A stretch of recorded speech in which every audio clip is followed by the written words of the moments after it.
purpose of this program is to educate viewers on the teachings of the Holy Scriptures and hope of godly toward salvation.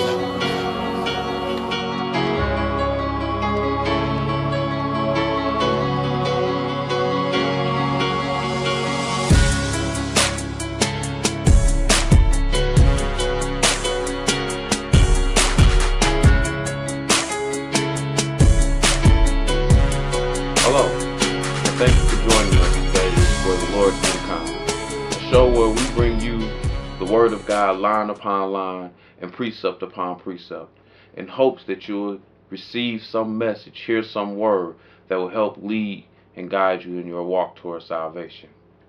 Today we'll be dealing with the topic Satan, the king of this world. Now, we're dealing with this because everybody, the Bible is a complete book, has a lot of things that's in it. And one of the things that this Bible talks about is Satan, your adversary. Or we understand, a lot of people don't even understand Satan. They think that Jesus and Satan are equal, or are they brothers? I've even heard that one. Well, what we're going to do today is we got scriptures here prepared, and we're going to show you who Satan is, from the aspect that he's an angel or a servant of God. We're going to show you some of the things of him being in the Garden of Eden.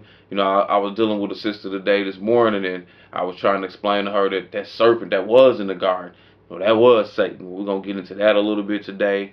And then we're going to get into how Satan is infiltrated into this world and how he is in control of the masses of the people in our society.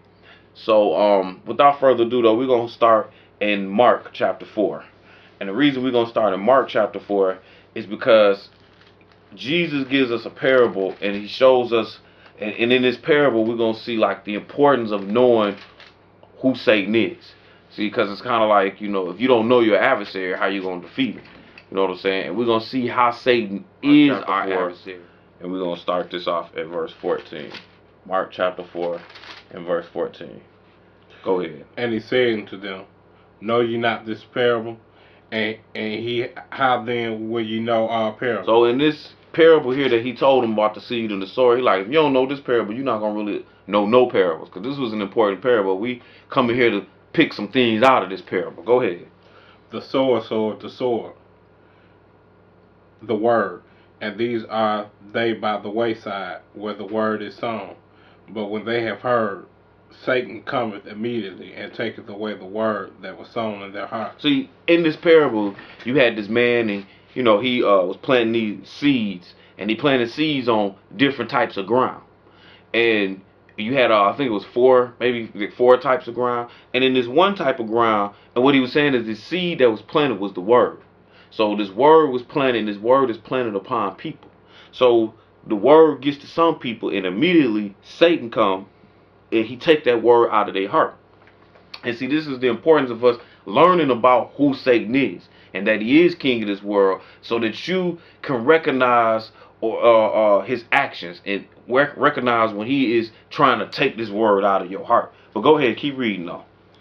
And these are likely, and these are they likewise which are sown on stony ground, who, when they have heard the word, immediately receive it with gladness, and have no root in themselves, and so endure but for a time. Afterward, when affliction or persecution arises for the word's sake, immediately they are offended. So you had this other type of ground, and it said when the word comes upon them, when the word of God came to them, it said persecution came, and an affliction came, and basically immediately they was offended. So Satan came in on that territory upon these people. See, a lot of times people think that, people don't understand that Satan is working through other people. You know what I'm saying? He is taking control of the hearts and mind of this world. So most people that you deal with, they being led by the spirit of what Satan has put there. And like it's a verse that says, to who you yield your members to whom you shall obey. So people yield their members over to Satan, and then they obeying Satan, because they sin, and that's how they yielding their members to him. You know what I'm saying? But go ahead, keep reading. And these are they which are sown among thorns, Mm-hmm. such as hear the word, Mm-hmm. and the cares of this world, Right. and the deceitfulness of riches, Mm-hmm. and the lust of other things, entering in, choke the word, and it becometh unfruitful. So, and in this part, you say you got somebody else with the word of God was brought to them, and it said that the cares of this world came upon them, and deceitfulness of riches. And so we gonna find out as we proceed further that riches is given also by Satan. See, everybody think that, oh yeah, I'm blessed. You know, God done blessed me. But see, we gonna find out that Satan, who is king of this world, he could be blessing you too. Or he could be the one that's blessing you as opposed to God blessing you. See, there's a ministry and there's a doctrine out there where they saying, oh, well, if you got money, then, you know, it's coming from God. And it's called the prosperity doctrine. But I'm here to show you, and we're going to learn today, that ain't the only one. God ain't the only one that's giving out this bread. Let's go to Luke chapter 4. And we're going to get into this a little more. We're going to learn about who Satan is. And he is king of this world. And we're gonna find out why we calling him king of this world. Because I know people like, well, you know, God is the king of kings, and God is the one who we supposed to be. You know, he king of this world. Well, brothers and sisters, I'm here to tell you that this world was given to Satan to rule. It was given to him to do as he see fit. But at the same time, he still got to go and talk to the master and make sure that what he trying to do still falls into the plan of God. But we're gonna see some of that today. Luke chapter 4, and we're gonna pick it up at verse 5. We're gonna read 5 through 8. Go ahead when you get there, read. And the devil taking him up into a high mountain. So you got the devil, and he taking Jesus. This is what he taking, because Jesus had just got baptized. And this is something that you have to pay attention to, you those of you out there who've been baptized. Because as soon as you get baptized, the devil try to come immediately. See, we read in Mark chapter 4, how when that word of God come, and how, you know, immediately the word get taken away from some people. Well, Satan come immediately at that baptism, right? So it said, and the devil taking him up into a high mountain. Go ahead. Showed unto him all the kingdoms of the world in a moment of time. So now the devil done came to Jesus, and he's showing him all the kingdoms of the world in a nice little moment of time. You know what I'm saying? So he dealing with, just like he dealt with Adam and Eve, which we're going to read, on a one-on-one, he dealing with Satan, with Jesus, on a one-on-one. Go ahead.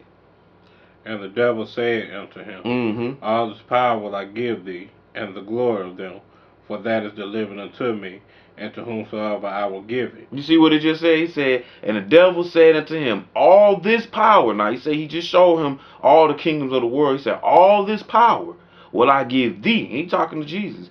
And the glory of them, for that is delivered unto me. See, that's the stuff that was given to Satan. You see what we read? But go ahead, though. Keep reading. If thou therefore wilt worship me, and shall be thine. Go ahead. And Jesus answered and said unto him, get thee behind me, Satan, for it is written, thou shalt worship the Lord thy God, and him only shalt thou worship. Okay. So he told him, he rebuked him with the word of God. And that's how you fight Satan. But we'll see that later on. But at the same time, he said, if you'll worship me for a time, he had all this to give you. Let's go to Isaiah chapter 14. Because we're going to get some history on Satan. You know what I'm saying? Because we all, or maybe we don't know, we're going to find out that Satan was once up in heaven. You know, before this episode that took place with Jesus, he was up in heaven. He had position in heaven. You know, we're going to learn about